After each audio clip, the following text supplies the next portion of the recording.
الذي علم بالقلم علم الإنسان ما لم يعلم. نحمده ونستعينه ونؤمن به ونتوكل عليه ونعوذ بالله من شرور أنفسنا ومن سيئات أعمالنا.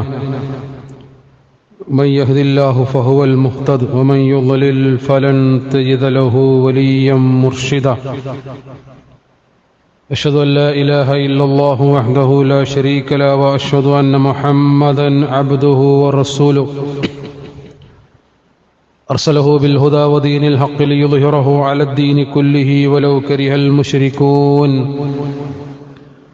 اللهم صل على محمد وعلى آل محمد كما صليت وباركت على إبراهيم وعلى آل إبراهيم إنك حميد مجيد. أما بعد فإن خير الحديث كتاب الله وخير السنن سنن محمد صلى الله عليه وسلم وشر الأمور محدثاتها وكل محدثة بدعة وكل بدعة ضلالة.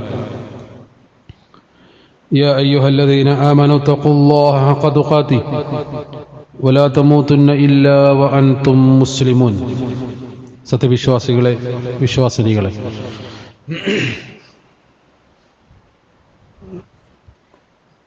റഹ്മാനും റഹീമുമായ അള്ളാഹുവെ സൂക്ഷിക്കണമെന്നും അവൻ്റെ ആജ്ഞാനിർദ്ദേശങ്ങൾ കഴിവിൻ്റെ പരമാവധി ജീവിതത്തിൽ അനുവർത്തിക്കണമെന്നും ഓർമ്മപ്പെടുത്തുകയാണ്, ഉണർത്തുകയാണ്. ഒരു പുതിയ അധ്യയന വർഷത്തിൻ്റെ പടിവാതിൽക്കലാണ് നമ്മളുള്ളത്. കലാലയങ്ങൾ തുറക്കുകയാണ്. അതിൻ്റെ സന്തോഷവും ആശങ്കയുമെല്ലാം കൂടിക്കലർന്ന ഒരു സമയമാണിത്. വലിയ പ്രതീക്ഷകളോടുകൂടിയാണ് ഓരോ വിദ്യാഭ്യാസ സ്ഥാപനവും അതിൻ്റെ കവാടങ്ങൾ തുറക്കുന്നത്. മക്കൾക്ക് വേണ്ടി എല്ലാ സൗകര്യങ്ങളും ഒരുക്കുകയും അവരെ സ്വീകരിക്കുകയും അവർക്കാവശ്യമായ പഠനോപകരണങ്ങളും സൗകര്യങ്ങളുമൊക്കെ സ്വരുക്കൂട്ടുകയും അണിയിച്ചൊരുക്കുകയും അവരുടെ സന്തോഷത്തിന് ഒരു കുറവും വരുത്താതെ എല്ലാ കാര്യങ്ങളും കൃത്യമായി നിർവഹിക്കുകയും ചെയ്യുന്ന തിരക്കിലാണ് രക്ഷിതാക്കളൊക്കെ ഉള്ളത്. ആ മക്കൾ കടന്നു ചെല്ലുന്ന സ്ഥാപനങ്ങൾ അവരെ സ്വീകരിക്കുന്നതിനു വേണ്ടി അടിച്ചു വൃത്തിയാക്കി പുതിയ നിറങ്ങൾ തേച്ച് മനോഹരമാക്കി വൃത്തിയുള്ളതാക്കി എല്ലാം സജ്ജീകരിച്ച് ഒരുങ്ങിക്കഴിഞ്ഞു.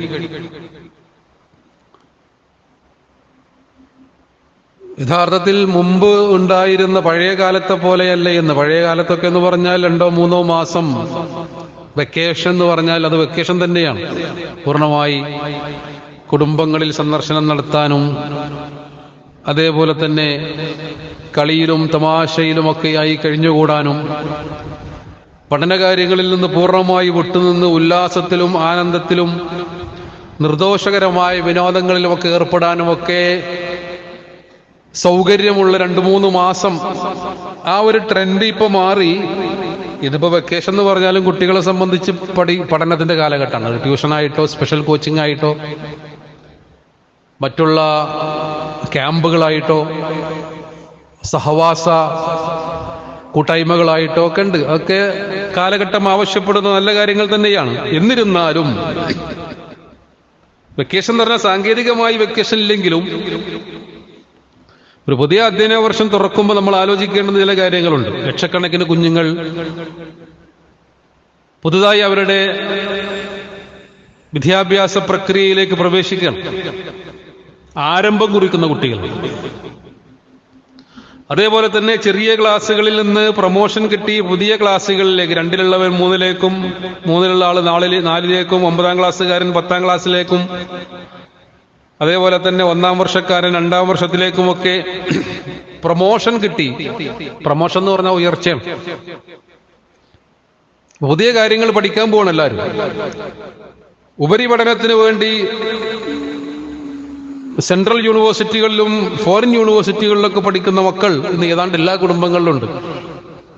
വിദ്യാഭ്യാസ മേഖലയിൽ വലിയ വിപ്ലവവും വിസ്ഫോടനവും വലിയ മാറ്റങ്ങളും ഒക്കെ നടന്നുകൊണ്ടിരിക്കുന്ന കാലഘട്ടമാണ്. നമ്മുടെ ഗ്രാമാന്തരങ്ങളിൽ പോലും എല്ലാ കുടുംബങ്ങളിലും ഈ രൂപത്തിലുള്ള കുഞ്ഞുങ്ങൾ. കാരണം പഠനം എന്ന് പറഞ്ഞാൽ ഓപ്പൺ ടു ഓൾ, എല്ലാവർക്കും ഓപ്പണാണ് ഈ കാലം. മുമ്പ് അങ്ങനെയല്ല. മുമ്പ് പഠിക്കുന്ന കുടുംബങ്ങൾ എന്ന് പറഞ്ഞാൽ അത് ഏതാനും എണ്ണപ്പെട്ട ഒരു പ്രദേശത്താണെങ്കിൽ ഒരു പഞ്ചായത്തിൽ കുറച്ച് കുടുംബങ്ങൾ, അവിടെ വിദ്യാഭ്യാസവുമായി ബന്ധമുള്ള അവർ പഠിക്കാൻ പോവാം.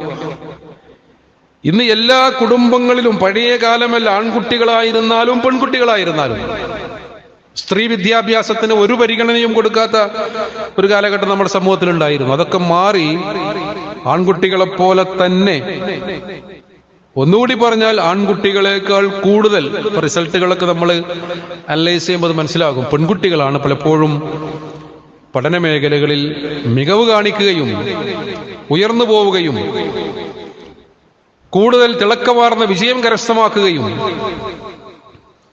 ഒക്കെ ചെയ്യുന്നത്. അപ്പൊ ആൺകുട്ടിയായിരുന്നാലും പെൺകുട്ടിയായിരുന്നാലും അതും എവിടെ പോയും പഠിക്കാൻ, നേരത്തെ ഞാൻ പറഞ്ഞതുപോലെ നമ്മുടെ ഗ്രാമങ്ങളിലോ നമ്മുടെ ജില്ലയിലോ നമ്മുടെ സംസ്ഥാനത്തോ മാത്രം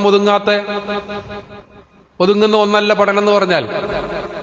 അതാണ് സെൻട്രൽ യൂണിവേഴ്സിറ്റികളിൽ, അതേപോലെ തന്നെ വിദേശ യൂണിവേഴ്സിറ്റികളിൽ, ലോകത്തിന്റെ എല്ലാ ഭാഗങ്ങളിലും, അമേരിക്കൻ ഐക്യനാടുകളിലും യൂറോപ്യൻ രാജ്യങ്ങളിലും അതേപോലെ തന്നെ മിഡിൽ ഈസ്റ്റിലും കാനഡയിലും ആയിരക്കണക്കിന്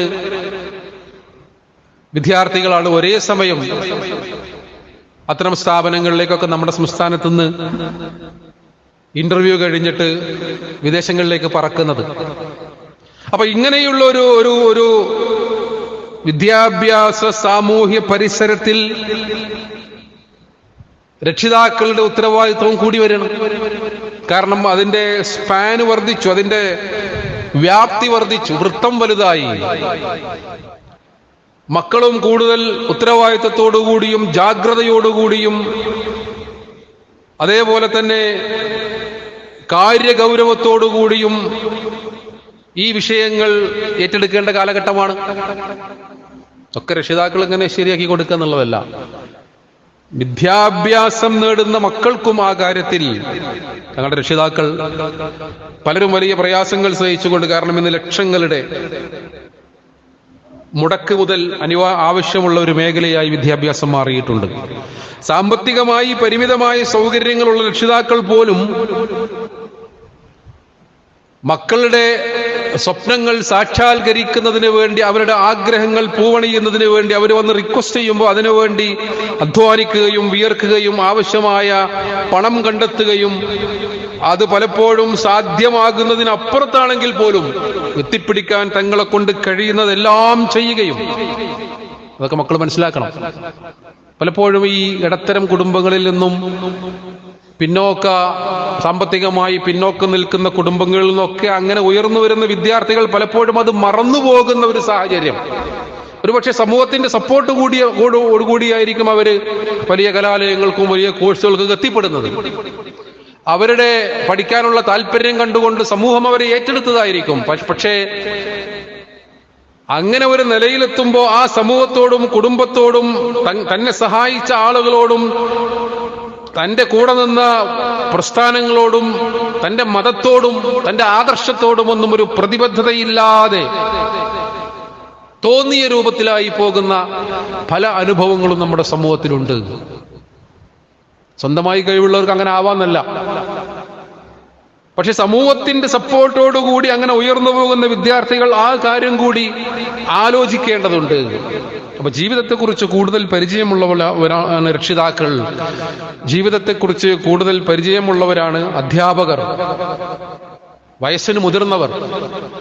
അവര് നൽകുന്ന ഗൈഡ് ലൈൻ, അവര് നൽകുന്ന ശിക്ഷണങ്ങൾ. കാരണം സമൂഹത്തിൽ ചതിക്കുഴികൾ അധികരിച്ചു വന്നുകൊണ്ടിരിക്കുകയാണ്. ഇൻഫർമേഷൻ ടെക്നോളജിയിലും സയൻസിലും അതേപോലെ തന്നെ ബൗദ്ധികമായ രംഗത്തുമൊക്കെ മനുഷ്യൻ എത്രമേൽ വികസിക്കുന്നുവോ അതിനനുസരിച്ച് ചതിക്കുഴികളും കൂടി വരും. ആ ചതിക്കുഴികളെ കുറിച്ച് കൃത്യമായി ബോധമുണ്ടായിരിക്കുക എന്നതാണ് ഇക്കാലത്ത് രക്ഷിതാക്കൾക്കും മക്കൾക്കും വേണ്ട ഏറ്റവും അനിവാര്യമായ ഒരു കാര്യം എന്ന് പറഞ്ഞാൽ. പലതും ആകർഷകമായി തോന്നും, നമുക്ക് വർണ്ണമനോഹരമായി തോന്നും, ആസ്വാദ്യകരമായി തോന്നും. പല ട്രെൻഡുകളും നമ്മുടെ മുമ്പിൽ ഇങ്ങനെ ആ രൂപത്തിൽ നമ്മെ ആകർഷിക്കുന്ന രൂപത്തിൽ പ്രത്യക്ഷപ്പെടും. മക്കളൊക്കെ മനസ്സിലാക്കേണ്ട അതാണ്. ട്രെൻഡ് എന്ന് പറഞ്ഞാൽ സമൂഹത്തിൽ നടപ്പ് രീതികൾ, എല്ലാവരും ഇങ്ങനെ ചെയ്യുന്ന കാര്യങ്ങൾ. അത് വളരെ മനോഹരമാണ്, ഇതാണ് ഏറ്റവും രസകരമായ കാര്യം, ഇതാണ് ഇപ്പോ നാട്ടിൽ എല്ലാവരും സ്വീകരിക്കുന്ന രീതി. അതിന്റെ പിന്നാലെ പോയില്ലെങ്കിൽ ഞാനൊരു മോശക്കാരനാണ്. അത് വസ്ത്രധാരണത്തിലായിരുന്നാലും, സംസ്കാരത്തിലായിരുന്നാലും, രീതികളിലായിരുന്നാലും, പെരുമാറ്റത്തിലായിരുന്നാലും, സമീപനങ്ങളിലായിരുന്നാലും ഒക്കെ അതുണ്ട്. ട്രെൻഡുകളുടെ പിന്നാലെ പോവുക എന്നത്, അവിടെയാണ് വിശ്വാസികൾ എന്നുള്ള നിലയിൽ നമുക്കൊരു ട്രെൻഡ് ഉണ്ട്. ആ ട്രെൻഡ് എന്താ? ആ ട്രെൻഡ് എന്ന് പറഞ്ഞാൽ വിശുദ്ധ ഖുർആനും പ്രവാചകചര്യയും നമ്മുടെ മുമ്പിൽ വരച്ചു കാണിക്കുന്ന ഒരു ട്രെൻഡാണ്. ആ ട്രെൻഡാണ് നമ്മുടെ അടിത്തറ എന്ന് പറയുന്നത്. ആ അടിത്തറയിൽ ഊന്നി നിന്നുകൊണ്ട് അതിനോട് ചേർന്നു പോകുന്നതായിരിക്കണം നമ്മുടെ ട്രെൻഡ്. മറ്റെല്ലാം താൽക്കാലികമായ മായിക വലയങ്ങളാകുന്നു. ആകാശത്ത് പ്രത്യക്ഷപ്പെടുന്ന പല വർണ്ണങ്ങളുള്ള മഴവില്ല് പോലെ, എത്ര മനോഹരാണത്. വിബ്ജിയോ എന്നാ പറയാ, violet, indigo, blue, green, yellow, red, സപ്തവർണ്ണങ്ങൾ. ഈ സപ്തവർണ്ണങ്ങളുള്ള ഈ മഴവില്ല് താൽക്കാലികമായി മഴക്കാറുണ്ടാകുന്ന സമയത്ത് അന്തരീക്ഷത്തിലെ പ്രകാശധൂളികളിലെ എന്താ പറയാ, ജലഗണങ്ങളിൽ പ്രകാശം തട്ടി പ്രതിഫലിച്ച് അത് വളരെ മനോഹരമായ മഴവില്ല് ഇങ്ങനെ പ്രത്യക്ഷപ്പെട്ടു നിൽക്കുമ്പോൾ നമുക്കത് വളരെ കൗതുകമുള്ളതായി തോന്നും. പക്ഷെ അതിന് വളരെ താൽക്കാലികമായ ആയുസ് മാത്രമേ ഉള്ളൂ. അത് എപ്പോഴാ പോയിന്നറിയില്ല, ഏതാനും നിമിഷങ്ങൾ മാത്രമേ അത് ഉണ്ടാവുള്ളൂ. കുമിളകളെ പോലെയാണ്, അങ്ങനെ ഊതിപ്പറപ്പിച്ചു വിടുന്ന കുമിളകൾ എന്ത് മനോഹരമാണ്. അതിന്റെ ആയുസ് പോലെ കാണാൻ വളരെ മനോഹരമായിരിക്കും, പക്ഷെ അതിനൊന്നും നിലനിൽപ്പില്ല. അപ്പൊ അങ്ങനെയുള്ള ചതിക്കുഴികളെ കുറിച്ച് മനസ്സിലാക്കണമെങ്കിൽ നമുക്കൊരു ബോധമുണ്ടായിരിക്കണം. അതാണ് ഇപ്പൊ ഈ അഡോളസൻസ് പീരീഡ് എന്നൊക്കെ പറഞ്ഞാൽ 10 വയസ്സിന്റെയും 19 വയസ്സിന്റെയും ഇടയിലുള്ളൊരു പ്രായം. നമ്മൾ ടീനേജ് എന്നൊക്കെ പറയുന്ന പ്രായം അതിലാണ് വരുന്നത്. ഈ കാലഘട്ടത്തിലെ ഒരു പ്രത്യേകത എന്ന് പറയുന്നത് ഒരു പ്രത്യേകമായ ഒരു പീർ ഗ്രൂപ്പിലായിരിക്കും കുട്ടികളൊക്കെ ഉണ്ടായിരിക്കുക. അവിടെയാണ് രക്ഷിതാക്കളും മക്കളും പ്രത്യേകം ശ്രദ്ധിക്കേണ്ടത്. ആ ഗ്രൂപ്പിന്റെ സ്വഭാവങ്ങൾ എന്താണോ അതാണ് നമ്മുടെ സ്വഭാവമായി പരിണമിച്ചു വരിക. കമ്പനി, കമ്പനിക്കാരൻ എന്നാണ് പ്രയോഗം. ഇപ്പൊ നാട്ടിലൊക്കെ പ്രയോഗിക്കുന്ന ഒരു പ്രയോഗം കമ്പനിക്കാരൻ. അപ്പൊ ഈ കമ്പനി നന്നാക്കിയെടുക്കുക എന്നത് വളരെ പ്രധാനപ്പെട്ട കാര്യമാണ്. എല്ലാ കാര്യങ്ങളും അറിയും എന്ന് വിചാരിക്കുന്ന ഒരു പ്രായമായതുകൊണ്ട് തന്നെ എല്ലാവിധ അപകടങ്ങളിലും ചതിക്കുഴികളിലും ചെന്ന് ചാടാൻ സാധ്യതയുള്ള ഒരു പ്രായമാണ്. എന്നാൽ ഒന്നും അറിയുകയുമില്ല. കാരണം ജീവിതത്തിന്റെ പരുപരുത്ത യാഥാർത്ഥ്യങ്ങളോട്, ചതിക്കുഴികളോട്, ജീവിതത്തിലെ അനുഭവങ്ങളോട് നമ്മളിങ്ങനെ പരിചയിച്ചു വരുന്ന കാലമാണ് ഈ കാലഘട്ടം എന്ന് പറഞ്ഞാൽ. അറബിയിലൊരു ചൊല്ലുണ്ട്, എനിക്കൊരു കാര്യം അറിയുകയില്ല എന്ന കാര്യം എനിക്കറിയുകയില്ല. Who knows not and knows not that he knows not എന്നാണ് ഇംഗ്ലീഷിൽ അതിന് പറയാം. എന്ന് പറഞ്ഞാൽ എനിക്കാ സംഗതി അറിയില്ല എന്ന് എനിക്കറിയില്ല. അങ്ങനെയുള്ള ആളുകളെ ഹീസ് എ ഫൂൾ എന്നാണ്. അങ്ങനെയുള്ള ആളുകൾ വിഡ്ഢികളാണ്. ഷൻ ഹിം, അവനെ നമ്മൾ ഒഴിവാക്കി വിടണം എന്നുള്ളതാണ്. രണ്ടാമതൊരു വിഭാഗം ആളുകൾ കാര്യങ്ങൾ അറിയുകയില്ല, പക്ഷേ കാര്യം അറിയില്ല, എനിക്കത് അറിയില്ല എന്നുള്ളത് എനിക്കറിയാം. എങ്ങനെ? എനിക്കൊരു സംഗതി അറിയില്ല, പക്ഷെ എനിക്ക് അറിയില്ല എന്ന് എനിക്കറിയാം. ഒന്നാമത് പറഞ്ഞാൽ എന്താണ്? അറിയില്ല എന്നുള്ളത് അവനക്കറിയില്ല. അങ്ങനെയുള്ളവൻ അപകടകാരിയാണ്. അങ്ങനെയുള്ളവരാണ് ഈ ചതിക്കുഴി പോയി ചാടുക. രണ്ടാമത്തേത് അറിയില്ല എന്ന് എനിക്കറിയാം. He is A student, teach him. അവനൊരു വിദ്യാർത്ഥിയാണ്, അവനെ പഠിപ്പിച്ച് ശരിയാക്കണം. അപ്പൊ രക്ഷിതാക്കൾ മനസ്സിലാക്കേണ്ടത് എന്താ? മക്കൾക്ക് പല കാര്യങ്ങളും അറിയില്ല. നമ്മുടെ അനുഭവങ്ങളും പരിചയവും ജീവിതവും വെച്ചിട്ട് മക്കളുടെ അനുഭവങ്ങളെയും ജീവിതത്തെയും അളക്കാൻ അവർക്ക് പലതും അറിയുകയില്ല. പലതും ജീവിതത്തിൽ അവർ കണ്ടിട്ടില്ല, അനുഭവിച്ചിട്ടില്ല. അവർക്ക് പലതും ചതിക്കുഴിയാണ് എന്നറിയില്ല, പലതും പറ്റിക്കലാണ് എന്നറിയില്ല, പലതും മിത്രങ്ങളായി വരുന്നവർ ശത്രുക്കളാണ് എന്നറിയില്ല. മക്കളും അത് മനസ്സിലാക്കണം. എനിക്കിപ്പോ 18 വയസ്സായി, ഞാൻ വോട്ട് ചെയ്യാനൊക്കെ പ്രായമായി, നിന്റെ കാര്യം ഞാൻ നോക്കിക്കോളാമല്ല. 18 വയസ്സെന്ന് പറഞ്ഞാൽ ജീവിതത്തിലേക്ക് കടന്നിട്ട് 2-3 കൊല്ലം ആയിട്ടുള്ളൂ. അവിടെ 50 വയസ്സായ രക്ഷിതാവിന് നമ്മളെക്കാളും 32 കൊല്ലത്തെ ജീവിതാനുഭവമുണ്ട് എന്ന് മനസ്സിലാക്കുന്നിടത്താണ് മക്കളുടെ ബുദ്ധി. അങ്ങനെയുള്ള ആളുകൾ പഠിപ്പിക്കണം. അപ്പൊ ഈ രണ്ടാമത്തെ ഗണത്തിലാണ് നമ്മുടെ വിദ്യാർത്ഥികൾ ഉണ്ടാകേണ്ടതെന്ന് അർത്ഥം. നോക്കൂ നിങ്ങൾ, കലാലയങ്ങളൊക്കെ തുറന്നു കഴിഞ്ഞാൽ എന്തെല്ലാം പ്രശ്നങ്ങളിലാണ് നിങ്ങൾ ദൂരെ ഒന്ന് പോകണ്ട, ഈ പുത്തൂർ ബൈപ്പാസിൽ നമ്മുടെ അടുത്തുള്ള പ്രദേശത്ത് പോയി നോക്കിയാൽ മതി, എത്ര കുട്ടികളാണ് പ്രവൃത്തി സമയങ്ങളിൽ പലപ്പോഴും ജോഡികളായി ആൺകുട്ടികളും പെൺകുട്ടികളും ഒക്കെ മുക്കിലും മൂലയിലുമൊക്കെ വർക്കിംഗ് ടൈമുകളിൽ. എത്ര പാർക്കുകളിലാണ് നമ്മുടെ മക്കൾ ആ സമയങ്ങളിൽ കഴിച്ചുകൂട്ടുന്നത്. വീട്ടിൽ നിന്ന് ഭക്ഷണവും ആവശ്യമായ സൗകര്യങ്ങളും പുസ്തകവും ഒക്കെ കൊടുത്ത് ട്യൂഷന് പോവുകയാണ്, അല്ലെങ്കിൽ പഠിക്കാൻ പോവുകയാണ്. രക്ഷിതാക്കൾ വലിയ പ്രതീക്ഷയിൽ. ആ രക്ഷിതാക്കളെ പച്ചക്ക് പറ്റിക്കുന്ന മക്കളായി നമ്മൾ മാറരുത് മക്കളെ. അതേപോലെ തന്നെയാണ് മാളുകളിലൊക്കെ പോയി നോക്കിയാൽ കലാലയങ്ങൾ പ്രവർത്തിക്കുന്ന സമയങ്ങളിൽ ഇഷ്ടം പോലെ വിദ്യാർത്ഥികൾ മാളുകളിൽ ആൺകുട്ടികളും പെൺകുട്ടികളും പലപ്പോഴും ജോഡികളായി ഇങ്ങനെ അലഞ്ഞു തിരിയാണ്. ക്ലാസ്സിൽ കയറാതെ, കലാലയത്തിൽ പോകാതെ, രക്ഷിതാക്കളെയും അധ്യാപകരെയും പറ്റിച്ചുകൊണ്ട്, കളവ് പറഞ്ഞുകൊണ്ട്. എത്ര കളവ് പറയേണ്ടി വരും? അതൊക്കെ ഏറ്റവും വലിയ അപകടത്തിലേക്ക് എത്തിച്ചേരാൻ സാധ്യതയുള്ള. നമ്മൾ സ്വയം അറിയുക, നമ്മൾ ആരാണ് എന്നറിയുക, നമ്മുടെ ബാധ്യതകളെ കുറിച്ച് നമ്മൾ അറിയുക, നമ്മുടെ അവകാശങ്ങളെ കുറിച്ച് നമ്മൾ അറിയുക, നമ്മുടെ ഉത്തരവാദിത്തങ്ങളെ കുറിച്ച് അറിയുക, നമ്മുടെ സംസ്കാരം എന്താണ്, നമ്മുടെ ദീൻ എന്താണ്, നമ്മുടെ സ്വഭാവം എങ്ങനെയായിരിക്കണം, നമ്മൾ വിനയമുള്ളവരായിരിക്കണം, നമ്മൾ ലാളിത്യമുള്ളവരായിരിക്കണം, പരോപകാര ചിന്തയുള്ളവരായിരിക്കണം, സഹജീവി സ്നേഹമുള്ളവരായിരിക്കണം. കാരണം വിദ്യാഭ്യാസം എന്ന് പറഞ്ഞാൽ ഒരു മനുഷ്യന്റെ എല്ലാ അർത്ഥത്തിലുമുള്ള വികാസം എന്നാണ്. നമ്മുടെ രാഷ്ട്രപിതാവായ ഗാന്ധിജി പറഞ്ഞതാണ്. അപ്പൊ ഗാന്ധിജിയൊക്കെ വന്ന് വലിയ ചർച്ചയായി. വിദ്യാഭ്യാസത്തെ കുറിച്ച് പറയുമ്പോൾ നമ്മൾ ഗാന്ധിജി ഓർക്കാതിരിക്കാൻ കഴിയില്ല. All round development of A personality എന്ന് പറഞ്ഞത് ഗാന്ധിജിയാണ്. എല്ലാ അർത്ഥത്തിലുമുള്ള വികാസം. ആ ഗാന്ധിജിയെ കൊലപ്പെടുത്തുകയും ഗാന്ധിജിയുടെ ഘാതകരാണ് എന്ന് ചരിത്രം രേഖപ്പെടുത്തുകയും ചെയ്ത ആളുകളാണ് ഇപ്പൊ ഞങ്ങൾ ഗാന്ധിയുടെ ആളുകൾ. ഗാന്ധിജിയെ കൊന്ന നാഥുറാം ഗോഡ്സെയുടെ ചിത്രം പാർലമെന്റിന്റെ സെൻട്രൽ ഹാളിൽ സ്ഥാപിച്ച് ഗാന്ധിജിയുടെ ഘാതകരെ ആദരിച്ച ആളുകൾക്ക് ഗാന്ധിയെ കുറിച്ച് പറയാൻ അവകാശമുള്ളൂ? ഗാന്ധിജിയെ രണ്ടാമതും ഒരിക്കൽ കൂടി പ്രതിമയിലേക്ക് വെടിവെച്ച് കൊലപ്പെടുത്തുന്ന രംഗം ചിത്രീകരിച്ച ആൾക്ക് MP സ്ഥാനത്തേക്ക് മത്സരിക്കാൻ ടിക്കറ്റ് നൽകിയ പാർട്ടിക്ക് ഗാന്ധിജിയെ കുറിച്ച് പറയാൻ അധികാരമുള്ളത്? വിദ്യാഭ്യാസ വർഷത്തെ കുറിച്ച് പറയുമ്പോൾ നമ്മൾ ചേർത്ത് പറയേണ്ട കാര്യമായതുകൊണ്ട് സൂചിപ്പിക്കുന്ന മാത്രം. ഗാന്ധിജി പോലും ഹൈജാക്ക് ചെയ്യപ്പെടുന്ന കാലഘട്ടം. അപ്പൊ ഗാന്ധിജി വിശുദ്ധ ഖുർആൻ പറഞ്ഞത് സൂറത്ത് ത്വാഹയിൽ റബ്ബി സിദ്നി ഇൽമാ, എനിക്ക് നീ അറിവ് വർദ്ധിപ്പിച്ചു തരണമേ എന്ന് പ്രാർത്ഥിക്കുവാൻ വേണ്ടി പറഞ്ഞു. അപ്പോ നമ്മളൊക്കെ പ്രാർത്ഥിക്കേണ്ടുന്ന ഒരു പ്രാർത്ഥനയാണ് റബ്ബി സിദ്നി ഇൽമാ. ഈ ഇൽമ് എന്ന് പറഞ്ഞാൽ എന്താണ്? അവനവനെ കുറിച്ച് അറിയുക, അവനവന്റെ ദീൻ അറിയുക, അവനവന്റെ പെരുമാറ്റ രീതികളെ കുറിച്ചും സംസ്കാരത്തെക്കുറിച്ചും അറിയുക എന്നതാണ് ഏറ്റവും വലിയ അറിവ് എന്ന് പറഞ്ഞാൽ. ഒരു ഭാഗത്ത് മദ്യം, മയക്കുമരുന്ന്, കുത്തഴിഞ്ഞ ബന്ധങ്ങൾ, ലൈംഗികമായ ചൂഷണങ്ങൾ, പ്രേമെന്നൊക്കെ പേരിൽ ഇന്നിപ്പോ അതൊരു വിഷയമേ അല്ലാതെയായി മാറിയിട്ടുണ്ട്. ഒരു ജോഡി ഇല്ലാതെയാവുക എന്ന് പറഞ്ഞാൽ ഒരു കലാലയത്തിൽ ഒരു കുട്ടി മോശക്കാരനാണെന്ന് അർത്ഥം, ഒരു ജോഡി ഇല്ലെങ്കിൽ.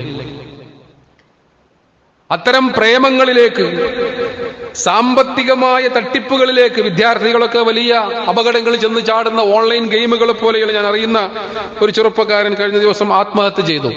ഓൺലൈൻ ഗെയിമിൽ കളിച്ച് വലിയ കടം വരുത്തി വെച്ച് അവിവാഹിതനായ 18 വയസ്സുള്ള ഒരു പയ്യൻ. അപ്പൊ എന്താണ്, മണിക്കൂറുകളോളം അതിന്റെ മുമ്പിൽ ഇരുന്ന് ഓൺലൈൻ ഗെയിമിൽ ഏർപ്പെട്ടു, കടം വാങ്ങി, കിട്ടുന്ന ആളുകളുടെ കയ്യിൽ നിന്നൊക്കെ വാങ്ങി, അവസാനം എന്താ ചെയ്യേണ്ടെന്ന് അറിയാത്ത അവസ്ഥ വന്നപ്പോൾ ഒരു കഷ്ണം കയറിൽ ജീവിതം അവസാനിപ്പിക്കണം. അങ്ങനെയുള്ള അപകടങ്ങളിൽ ചെന്ന് ചാടും. എല്ലാ വിഷയങ്ങളിലും ഒരു വിഷയത്തിൽ മാത്രം A+ പോയതിന് ആത്മഹത്യ ചെയ്ത കുട്ടിയുടെ ഒരു വാർത്ത കഴിഞ്ഞാൽ ചോദിച്ചു. ഒരു വിഷയത്തിൽ A+ പോയി, അപ്പൊ എന്താ പരിഹാരം? എന്താ? ജീവിതം അവസാനിപ്പിക്കുക. അത് എളുപ്പമുള്ള പണിയാണ്. ജീവിതം അവസാനിപ്പിക്കുക എന്ന് പറഞ്ഞാൽ ഏറ്റവും എളുപ്പമുള്ളൊരു പരിപാടിയാണ് എന്ന് ആരും ധരിച്ച്, ഇസ്ലാമിൽ അതിനുള്ള കാഴ്ചപ്പാടെന്ന് വെച്ചാൽ ആത്മഹത്യ കൊടുംപാതകമാണെന്നും ആത്മഹത്യ നരകത്തിലേക്കുള്ള വഴിയാണ് എന്നും പഠിപ്പിച്ച മതമാണ് ഇസ്ലാം. കാരണം പടച്ചതമ്പുരാൻ നൽകിയ ഈ ജീവിതം അങ്ങനെ ഇല്ലാതാക്കുവാൻ നമുക്ക് അവകാശമില്ല. അപ്പൊ ജീവിതത്തെക്കുറിച്ചുള്ള കാഴ്ചപ്പാടില്ലാത്തത് കൊണ്ട്, അപ്പൊ മദ്യത്തിന്റെയോ മയക്കുമരുന്നിന്റെയോ ഇങ്ങനെയുള്ള വഴിവിട്ട ബന്ധങ്ങളുടെയോ പ്രേമങ്ങളുടെയോ ഇങ്ങനെയുള്ള ഓൺലൈൻ തട്ടിപ്പുകളുടെയോ ഒക്കെ പിന്നാലെ പോയി കുടുങ്ങേണ്ട ഒരു ജീവിതമാകരുത്. അതേപോലെ തന്നെയാണ് ക്യാമ്പസുകളിലാണ് ഇന്ന് ലിബറലിസം ഏറ്റവും കൂടുതൽ പിടിമുറുക്കിയിരിക്കുന്നത്. എന്താ ലിബറലിസം എന്ന് പറഞ്ഞാൽ? തോന്നിയതുപോലെ ജീവിക്കുവാനുള്ള സ്വാതന്ത്ര്യം. ചുരുക്കി പറഞ്ഞാൽ എല്ലാത്തിനും നിയമങ്ങളില്ലാത്ത സ്വാതന്ത്ര്യം. This planet needs A sexual liberation എന്ന് 1970-കളിൽ അമേരിക്കയിൽ യുവാക്കൾ മുഴക്കിയ മുദ്രാവാക്യമാണ്. സെക്സ് റെവല്യൂഷൻ എന്നതിന് പറയും. അതിന്റെ ദുരന്തഫലം അമേരിക്ക അനുഭവിച്ചു. ഡേവിഡ് ബ്ലാങ്കൻ ഹോൺ എഴുതിയ ഫാദർലെസ് അമേരിക്ക എന്ന് പറയുന്ന പുസ്തകത്തിൽ അതിന്റെ ദുരന്തങ്ങളെ കുറിച്ച് പറയുന്നുണ്ട്. അത്രയും മക്കള്, രക്ഷിതാക്കളില്ലാത്ത മക്കളുണ്ടായി, സമൂഹം അരക്ഷിതമായി. യൂറോപ്യൻ രാജ്യങ്ങളിൽ ലോകത്തെ ഏറ്റവും വലിയ ലിബറൽ രാജ്യമായ ഫ്രാൻസ് പോലും അതിൽ തിരിഞ്ഞു നടക്കുകയാണ്. 1970-കളിൽ അമേരിക്കയുടെ ക്യാമ്പസുകളിലും തെരുവുകളിലും യുവാക്കൾ വിളിച്ച this planet needs A sexual liberation എന്ന അതേ മുദ്രാവാക്യം ഒരു മാറ്റവുമില്ലാതെ കേരളത്തിലെ ഒരു വിദ്യാർത്ഥി പ്രസ്ഥാനം നമ്മുടെ ക്യാമ്പസുകളിൽ എഴുതി വെച്ചു. ആലോചിച്ച് നോക്കണം നിങ്ങൾ. ലിബറൽ രാജ്യങ്ങൾ അതിന്റെ തിക്തഫലങ്ങൾ മനസ്സിലാക്കിയിട്ട് വലിച്ചെറിഞ്ഞ ആ സാധനം ആ രൂപത്തിൽ ചിത്രങ്ങൾ വരച്ചു വെച്ചു. എന്ന് പറഞ്ഞാൽ സ്ത്രീ പുരുഷ ബന്ധത്തിന് അങ്ങനെ പ്രത്യേകമായ നിയമങ്ങളൊന്നും ആവശ്യമില്ല. ആർക്കും ആരെയും പ്രേമിക്കുകയും ആർക്കും ഇണകളായി ജീവിക്കുകയും ലിവിങ് ടുഗദർ, ഒരുമിച്ച് ജീവിക്കുക, വിവാഹത്തിന്റെ ആവശ്യമില്ല. അതാണ് living together. My body my choice, ഇതൊക്കെ അന്ന് അവിടെ വിളിച്ച മുദ്രാവാക്യ. എന്റെ ശരീരം എന്റെ സ്വാതന്ത്ര്യം, ഇൻഡിവിജ്വാലിസം. ഇൻഡിവിജ്വാലിസം എന്ന് പറഞ്ഞാൽ ഞാനൊരു ഇൻഡിവിജ്വൽ വ്യക്തി എന്നുള്ള നിലയിൽ എനിക്ക് തോന്നുന്ന എല്ലാ കാര്യങ്ങളും ചെയ്യാൻ എനിക്ക് സ്വാതന്ത്ര്യമുണ്ട്, എനിക്ക് പ്രായപൂർത്തിയായിട്ടുണ്ട്, നിങ്ങളാരാ ചോദിക്കാൻ? അതാണ് ഇൻഡിവിജ്വാലിസം എന്ന് പറയുക. ഇതൊക്കെ ഏറ്റവും കൂടുതൽ നട്ട് മുളപ്പിക്കുന്നത് ഇന്ന് ക്യാമ്പസുകളിലാണ്. മലപ്പുറം ജില്ലയിലെ ഒരു ജൂനിയർ കോളേജിൽ 1ാം വർഷ വിദ്യാർത്ഥികൾ വരുമ്പോൾ സീനിയർ വിദ്യാർത്ഥികൾ ആൺകുട്ടിയായാലും വേണ്ടില്ല പെൺകുട്ടിയായാലും വേണ്ടില്ല ആലിംഗനം ചെയ്തുകൊണ്ടാണ് സ്വീകരിക്കുന്നത് എന്ന് പറഞ്ഞു. ആലിംഗനം ചെയ്യുക എന്ന് പറഞ്ഞാൽ കൂട്ടിപ്പിടിക്കുക. ആൺകുട്ടിയായാലും വേണ്ടില്ല പെൺകുട്ടിയായാലും വേണ്ടില്ല 10-18 വയസ്സായ ഒരു കുട്ടി ഇങ്ങനെ ഫസ്റ്റ് ഇയറിൽ ഡിഗ്രിക്ക് കോളേജിലേക്ക് ചെല്ലുമ്പോൾ 10-20 വയസ്സായ ആൺകുട്ടികൾ വന്നിട്ട് ഇങ്ങോട്ട് കൂട്ടിപ്പിടിച്ച് നല്ല രസം ഉണ്ടാവില്ല.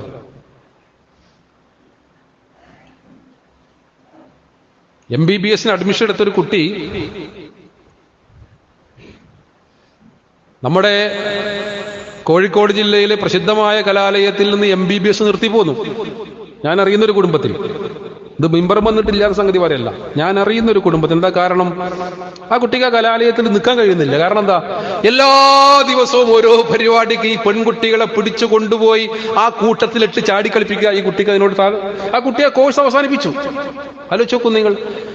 അപ്പൊ ഇത്തരം വളരെ ചലഞ്ചിങ് ആയിട്ടുള്ള ഒരു ക്യാമ്പസ് അന്തരീക്ഷം നിലനിൽക്കുന്ന ഒരു കാലത്ത് രക്ഷിതാക്കൾ നല്ല ക്യാമ്പസിൽ കൊണ്ടുപോയി ചേർക്കുക, നല്ല കോഴ്സിന് ചേർക്കുക എന്നുള്ളത് മാത്രമല്ല അവരുടെ ഉത്തരവാദിത്വം.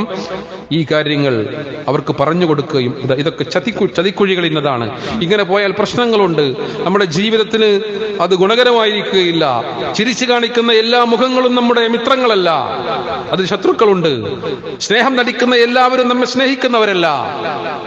അതൊക്കെ മനസ്സിലാക്കാൻ വലിയ ചതിക്കുഴികളിൽ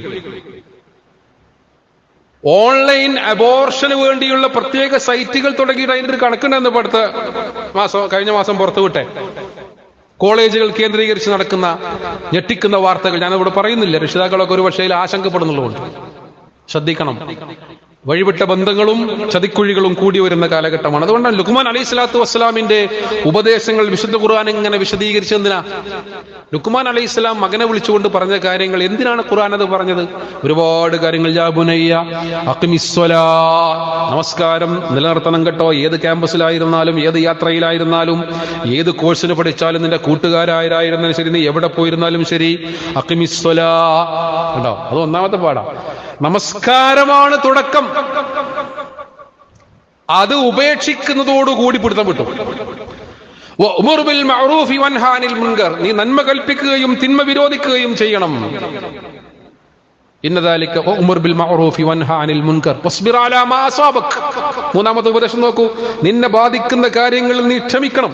ക്ഷമ വലിയൊരു സംഗതിയാണ്. ക്ഷമയില്ലാത്തത് കൊണ്ടാണ് ഇന്ന് ഏറ്റവും വലിയ അപകടങ്ങളിൽ നമ്മുടെ മക്കൾ, നമ്മുടെ കുടുംബങ്ങളൊക്കെ ചെന്ന് ചാടുന്നത്. അസ്സബ്റു ഇൻദ സിദ്മത്തിൽ ഊലാ, ക്ഷമ അതിന്റെ ആദ്യ പടിയിലാണ് വേണ്ടത് എന്ന് റസൂലുള്ളാഹി സ്വല്ലല്ലാഹു അലൈഹി വസല്ലം പറഞ്ഞു. അപ്പോൾ ആ ഒരൊറ്റ ആയത്തിൽ 4 ഉപദേശം. ഇന്ന ദാലിക മിൻ അസ്മിൽ ഉമൂർ, നിർബന്ധമായും ചെയ്യേണ്ട കാര്യം. വലാ തുസഖിർ ഖദ്ദക ലിന്നാസ് വലാ തംശി ഫിൽ അർളി മറഹ. ആളുകളെ കാണുമ്പോൾ നെവർ മൈൻഡ് ആക്കരുത്. അതിന്റെ അർത്ഥതാ, ആളുകളെ കാണുമ്പോ നിന്റെ മുഖം നീ കോട്ടരുത്. ഭൂമിയിൽ കൂടി അഹങ്കാരത്തോടുകൂടി നീ നടക്കുകയും ചെയ്യരുത്. കണ്ടോ? ولا تصعر خدك للناس ولا تمشي في الارض مرحا ان الله لا يحب كل مختال فخور.